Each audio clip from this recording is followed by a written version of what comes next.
welcome to today's edition of He's in a Podcast. Hello. Hi. I'm not interviewing you. This is our podcast. It's taken us so long to decide whether we were going to wear shoes or not, though. I don't know what we're talking about anymore. We've got about half an hour's worth of sound checks and some giggles about Kay's white legs, just for context. So today we are talking about a subject matter that we have just trained on, haven't we? Yeah, we've had a nice morning talking about leadership as an identity. Yes, we have. So it's our first module in our brand new Boss Mode bootcamp. Yes. Which really sets the scene really nicely for the next kind of 7 weeks of training that we're going to go into, doesn't it? So yeah, that age-old subject of kind of management and leadership, and a bit more of an interrogation into different leadership styles, which I think is really important for today, because although there has been ample amounts of blogs, podcasts, discussions around leadership styles, and there's a number of different models, aren't there, which you know a lot better than I do, being the culture queen in our organisation.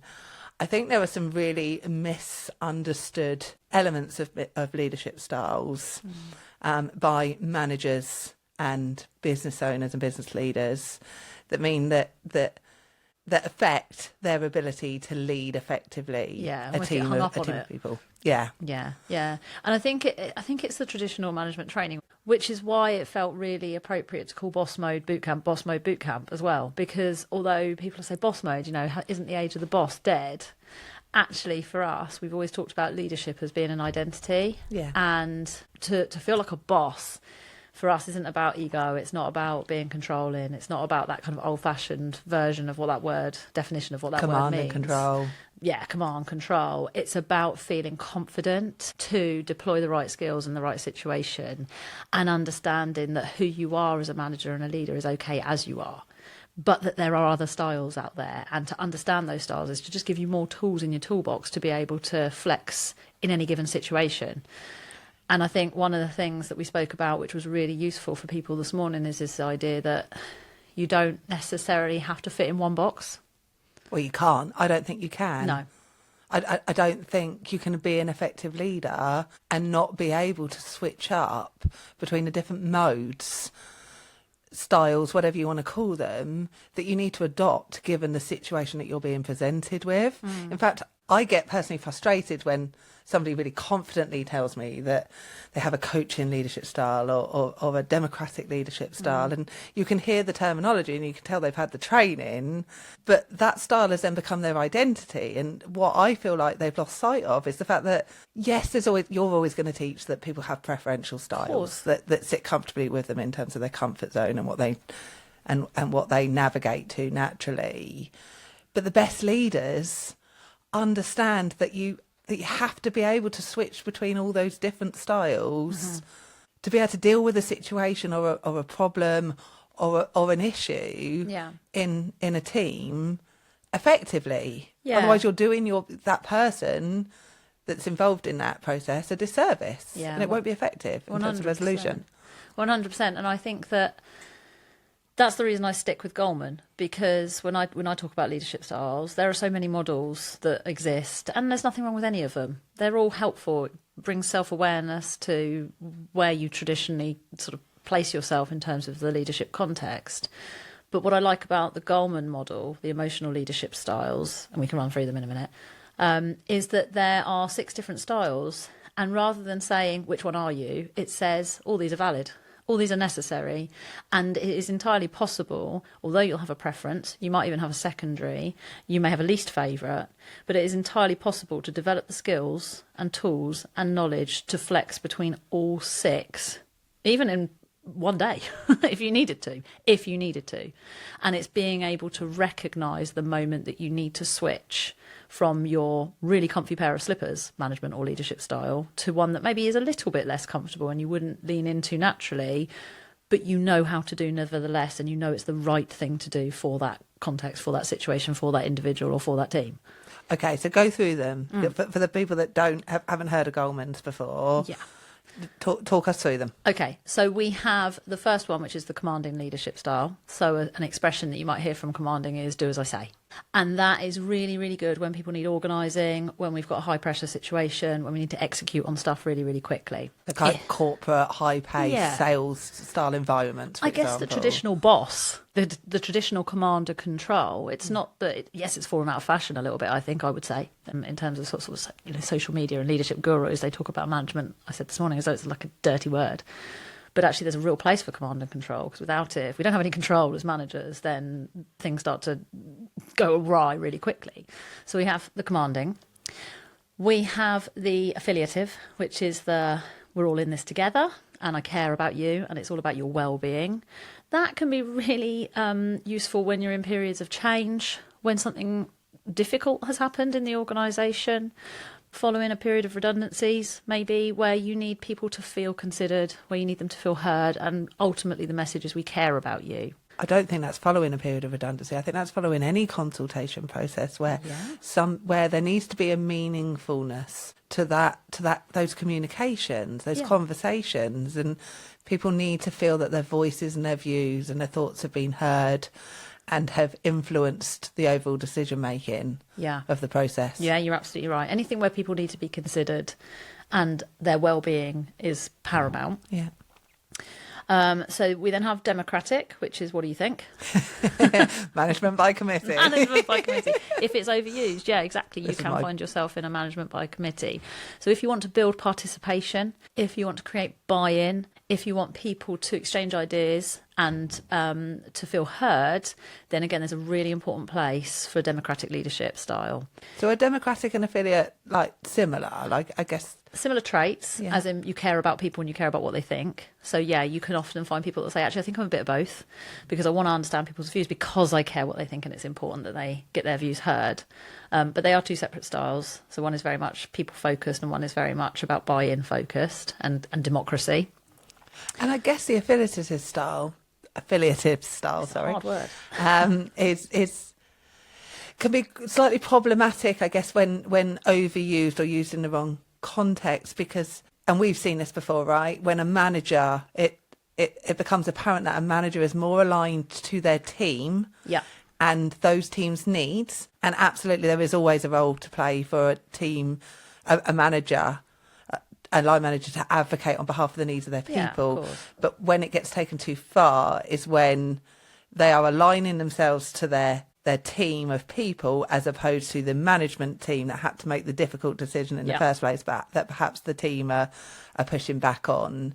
And that's when it can become unhealthy, right? It can bleed into collusion. Yes. I mean, we've seen that. Yes, we have. Where you have a middle manager who has been given an instruction that they fundamentally disagree with, and they have gone to deliver that message, and their ability to do that objectively or in a way that is helpful to the team is completely skewed by the fact that they don't agree with that message. So what then tends to happen is they're so affiliative, they're so concerned with their team that actually they get into the kind of unconstructive mess with them and become part of the problem. And I'd always call that collusion. When you have a middle manager that's colluding with a team against or in opposition to a senior leadership team, you have a manager where there's a real problem.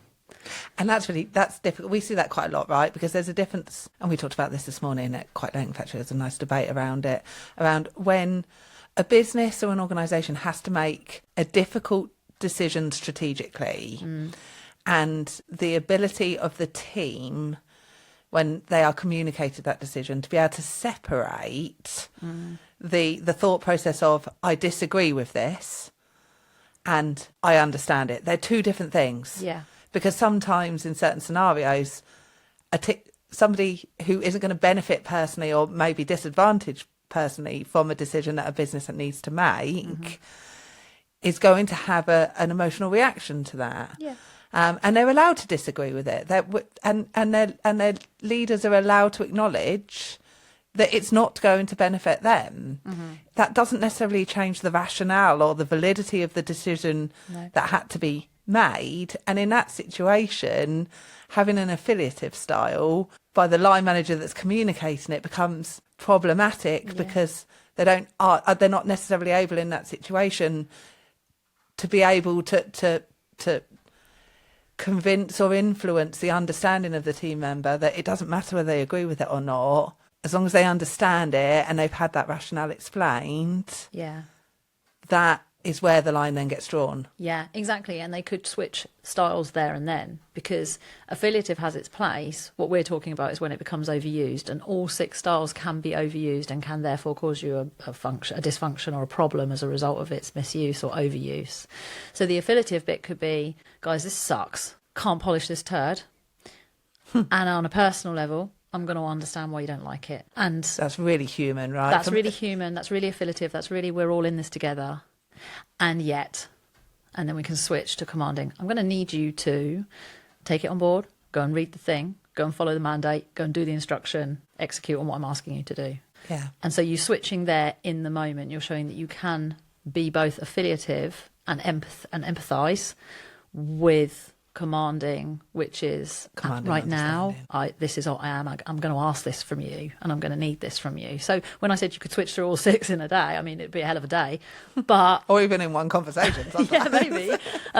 But it's possible. Yeah. Okay, so talk us through the other one. So we've covered their democratic. So we want all the views. We've covered the affiliative, which is I'm caring about your well-being, and we've covered the commanding, which is the command and control. Do as I say. So we also have the coaching, which might be try this out. What do you think? Bit different from democratic, because it's not about gathering views or buy-in. It's about allowing somebody the space they need to grow in a situation.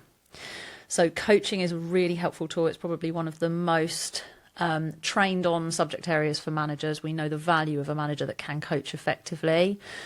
Coaching skills are essential as a manager, as far as I'm concerned. However, when you coach someone that's not either wanting to or willing to be coached, then you won't get the response you want. It can take too long to land at a conclusion that was already foregone. So I'll never forget some of our conversations with our different personalities. I love coaching. It's one of my I think it probably is my default now.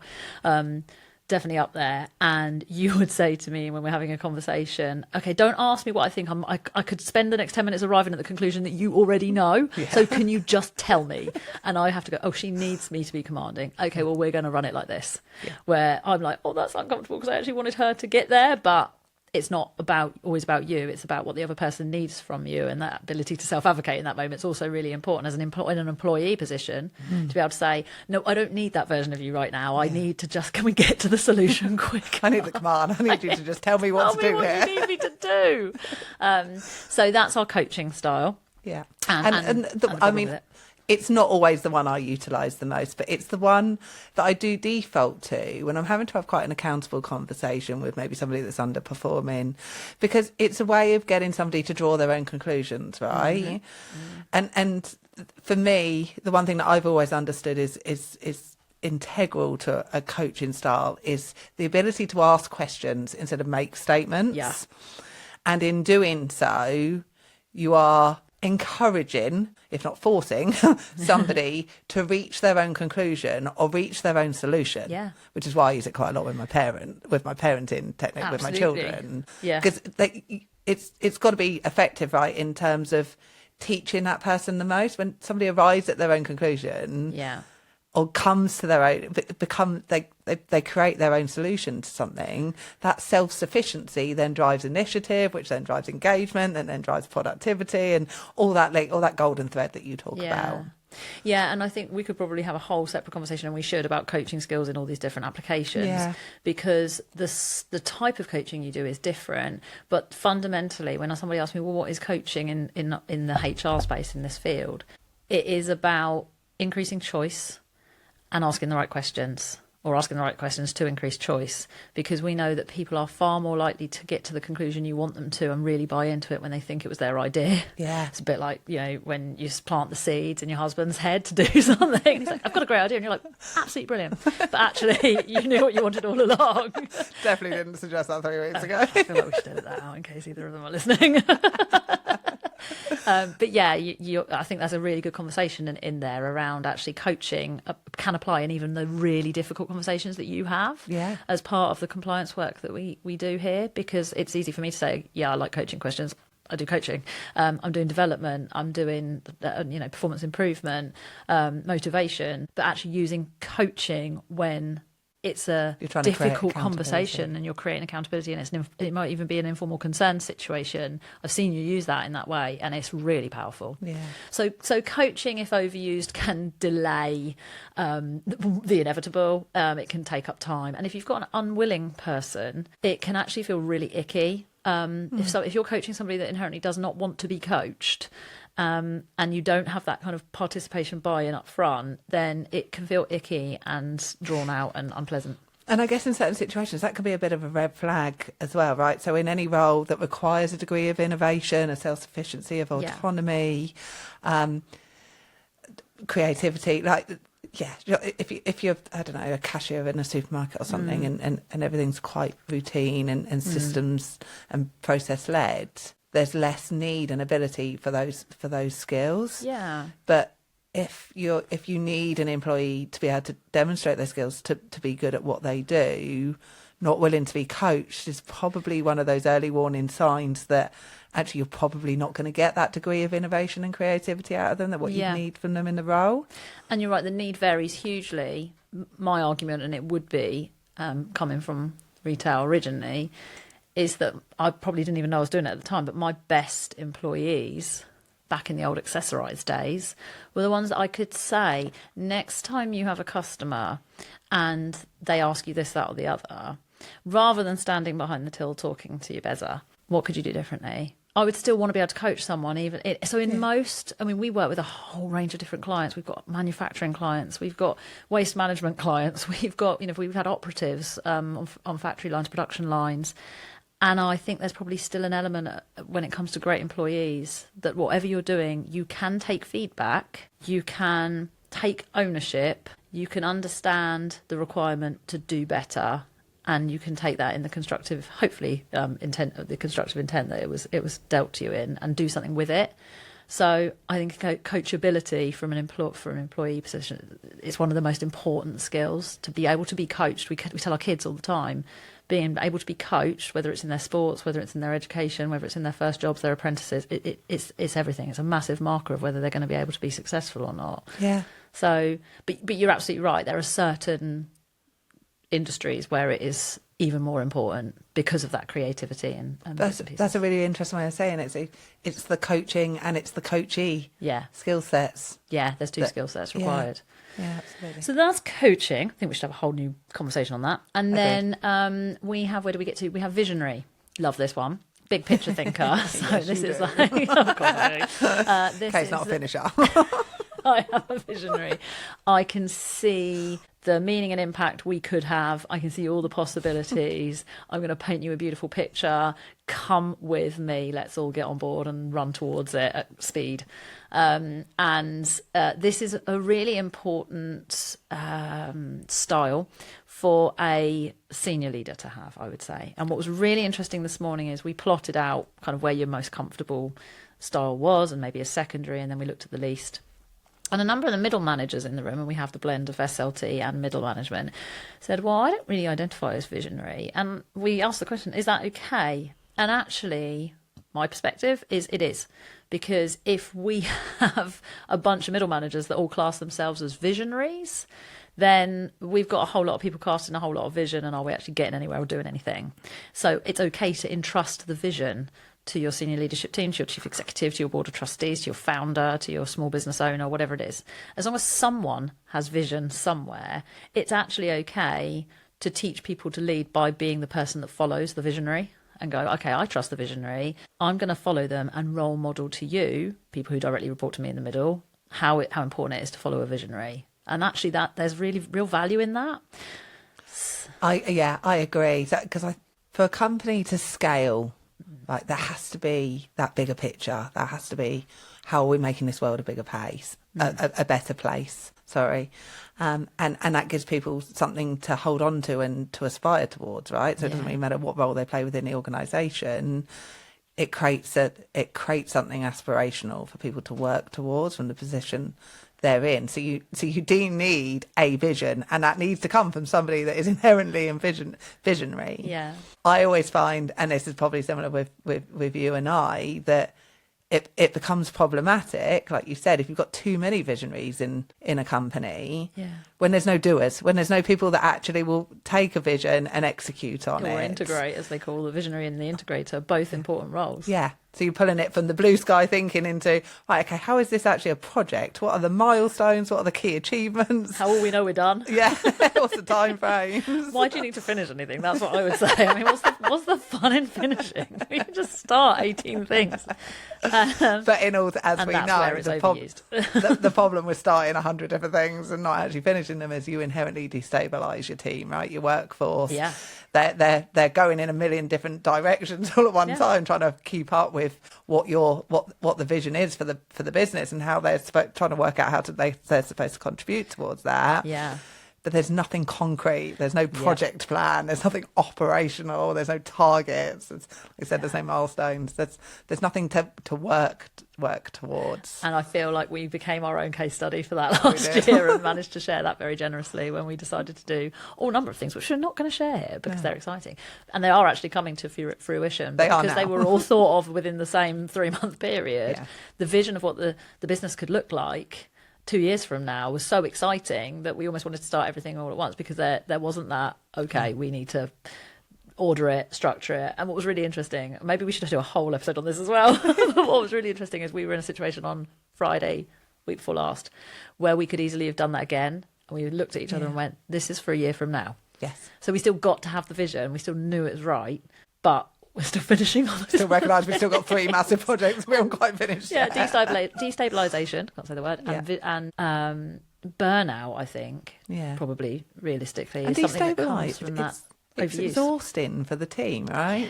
Trying to keep up with us. Yeah, keep up with us, particularly me. I know you're much more of an integrator and a doer, but I think we've worked out recently that we actually both listen to each other and take each other quite seriously when we say we want to do something. We probably need to realise how much influence we have and blindly following each other into... And create a boundary. Yeah, and create the boundary. Which we are getting better. So we've talked a lot about the visionary and how amazing it is, but there's a cost. And then lastly, we've got the pace setting or pace setter style. And pace setting, if you have, say, for example, an organisation where you need to hit a deadline really quickly or a target really quickly, and we used to have it in welfare to work, didn't it? It'd be like, we need to get this many people into work, into sustainable employment. We need to make sure that we've collected all their job evidence. This week, guys, you're all out on the road. Go on the road, collect the evidence. We need it back. We need it submitted so that we can write our checks to our participants. It was only last week. But it was that kind of, we need pace and we need attention and we need you on it and we need it for a finite period of time. And that's the really important thing with pace setting. Again, it's appropriate.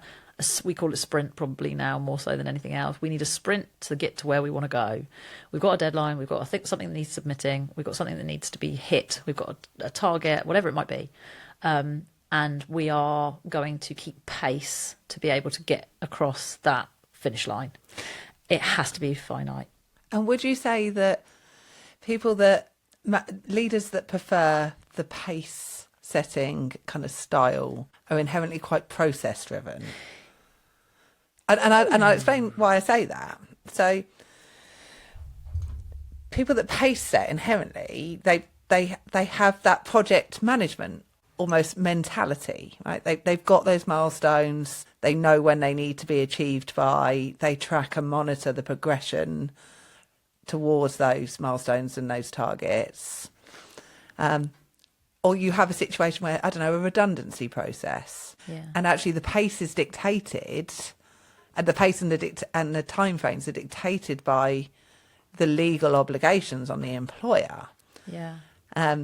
So people that prefer pace setting style, I've just linked that in my head. That's I'm really wondering whether that's a bit. I've never thought of it. In some ways, I think yes, because you're constantly working at pace towards something very concrete, and those steps are all concrete, and it makes complete sense. I think where I'm hesitant is I know pace setters who have been nowhere near project management. It almost ties it to a different skill. And do you know what I'm thinking of? Sales teams. Okay, so that's so fast I'm thinking paced. about call centres. Okay, the industry is where we typically see quite a lot of burnout because actually the pace has just become the norm.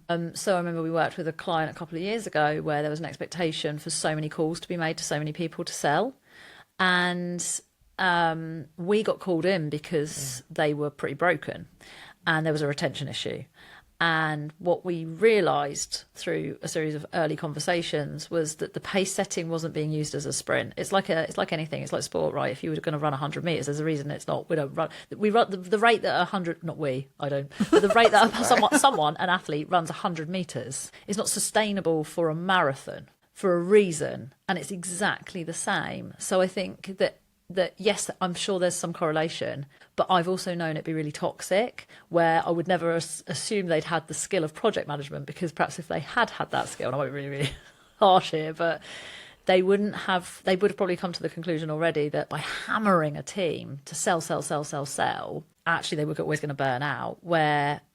And there are some industries like that do require pace. I'd say recruitment's probably another one, although I think it's being done differently. But I remember when we did work in our previous careers, we had a lot of people come from recruitment burnt out, where there was always a high target, and the same like with sales, where you're selling in volume, and the pace is always high, and you have managers who are just gonna basically hammer people until they're going to produce the results they need. Yeah. And even then, it's okay. Well, we can get bigger and more. And that is when you have those really horrible, catastrophic human consequences that people can't stay in those jobs.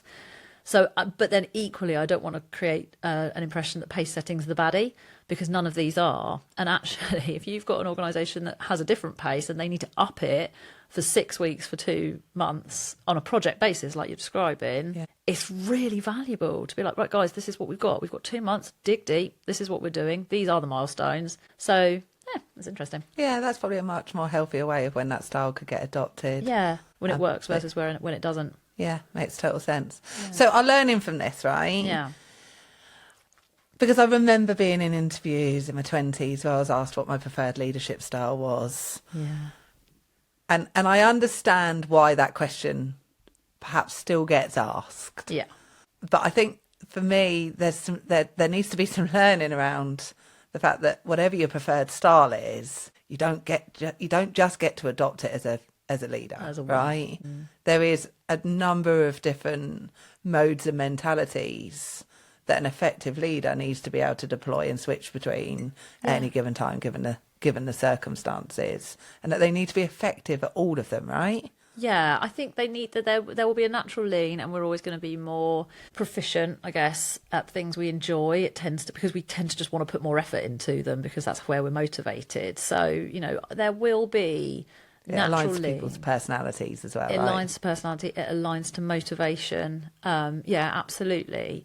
And I guess it's about being able to deploy skills or model the behaviours associated with every single one. So one of the things when we're training managers that I really like to do is ask them if there is somebody else in their circle, so with me and you, we would be quite opposite, who is really good at modelling something else opposite to them. So you potentially with commanding, as a coach affiliate type person, I would be thinking, oh, that takes quite a lot of energy for me to swap over, but I know I need to. And that's point one. It's, do you know when you need to? But if I've got the assumption that I do, if it's not natural, who can I model and what do I need to learn to be able to do it? The answer isn't I just won't, or I'll make someone else do it for me. There's still obviously really huge benefit in knowing who else is in your team to be able to complement your styles and your style deficits. But I think it's about saying, what don't I know that would enable me to be able to switch that style, because I know it's needed. And there's a whole lot of training that has to go into even getting to that stage of,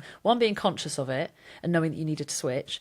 Two, having the necessary self-awareness and sensory awareness to know that you're getting the cue to change, to be able to have the experience to fall back on, to look at where it maybe hasn't gone well for you before by sticking firm in your preferred styles. And we've all got those battle stories to tell for another day. And then also, okay, but if I don't know, how do I find out? And actually, without leadership training, I don't know any world other than just buggering it up over and over again and figuring it out. Learning from your mistakes. where you would know. And even then, you probably wouldn't put it in that language. And that's why I love training management teams. Because the light bulb moment of, I have tools, I have awareness, this is a thing, this is why it's gone wrong, this is why I haven't got the result I wanted. It's great. It's understanding, isn't it? Yeah. Yeah, when people understand something, they can learn from it. Yeah. And do better next time. Nice. Nice. There we are. Put the world to rights again. Yeah. Till Managed next to get time. through an entire episode with only swearing once. Did we? Did I? I swore.